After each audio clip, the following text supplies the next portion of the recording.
All right, let's dive into a theory that completely reframes the Star Wars prequels. We're not just talking about defending them. We're talking about the idea that they're part of one of the most brilliant and complex cinematic structures ever attempted. This is called ring theory.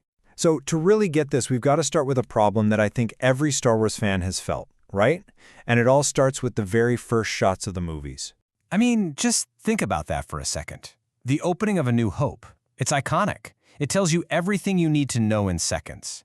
And then, after waiting 16 years for The Phantom Menace, we get a ship that just lands. It felt, well, kind of quiet, didn't it? A bit of a letdown. And that feeling led to years of debate. Fans just felt like the tone was wrong, the storytelling was weird, the vibe just wasn't there. But what if it was all on purpose? What if all those differences, all those strange echoes between the trilogies weren't mistakes at all? What if they were actually clues? Okay, so let's dig into how a bunch of what seem like weird coincidences start to look a whole lot more like a deliberate, incredibly detailed artistic blueprint. You know, we've all noticed these, right? Anakin and Luke are both from Tatooine, they're both amazing pilots, they both lose a hand. But ring theory says these aren't just cute little callbacks. No, they're tiny pieces of a giant puzzle, and almost nobody has seen the whole picture. And get this, the man himself, George Lucas, basically told us we were missing something big. He said the whole six-film saga was built like a super intricate clock, with this hidden mechanism ticking away that most of us just walked right past. So, what is this hidden mechanism? Well, the key isn't in modern movies. It's actually a really, really old storytelling technique. The whole saga, it turns out, is built on something called ring composition. So here's the basic idea. The story isn't a straight line. It's a circle. It starts at point A, goes out to a central point, the core of the story, and then the second half mirrors the first half, but in reverse. C mirrors C, B mirrors B, until you get right back to A, connecting the end directly to the beginning. And according to scholar Mary Douglas, there are some very clear rules. You need a beginning.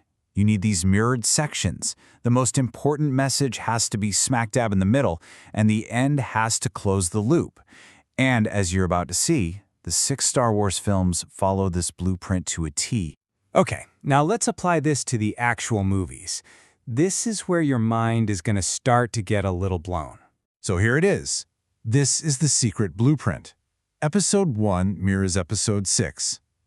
Episode 2 mirrors Episode 5. And right there in the center, the absolute heart of the entire saga, Episodes 3 and 4 are mirror images of each other. That's the turning point for everything. Let's start on the outside of the ring, the very first movie and the very last movie.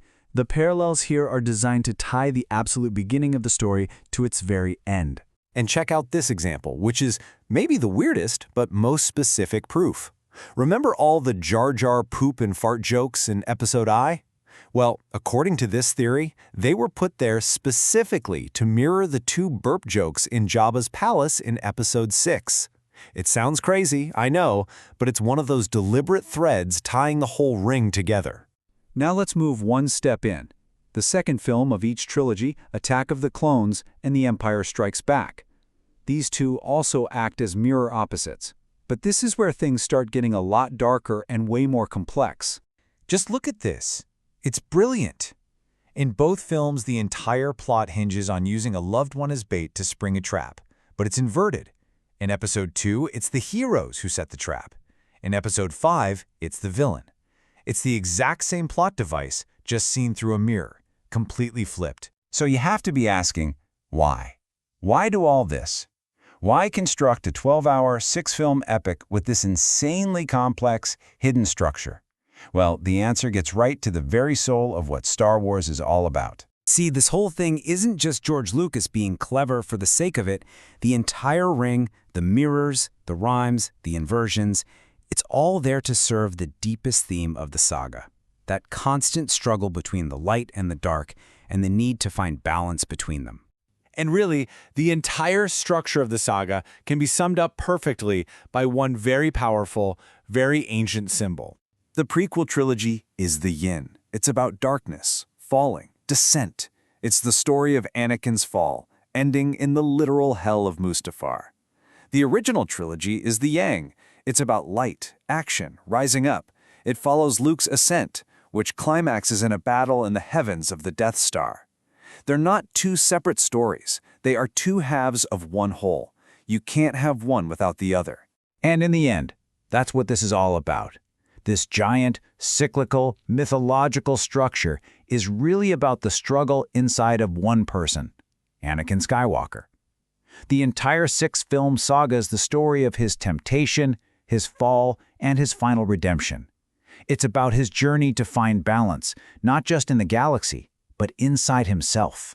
By showing us this hidden layer, ring theory asks us to look again. It suggests the prequels weren't a mistake, but a vital, darker half of a complete, perfectly balanced story. A story that was designed from day one to be a perfect, intricate circle.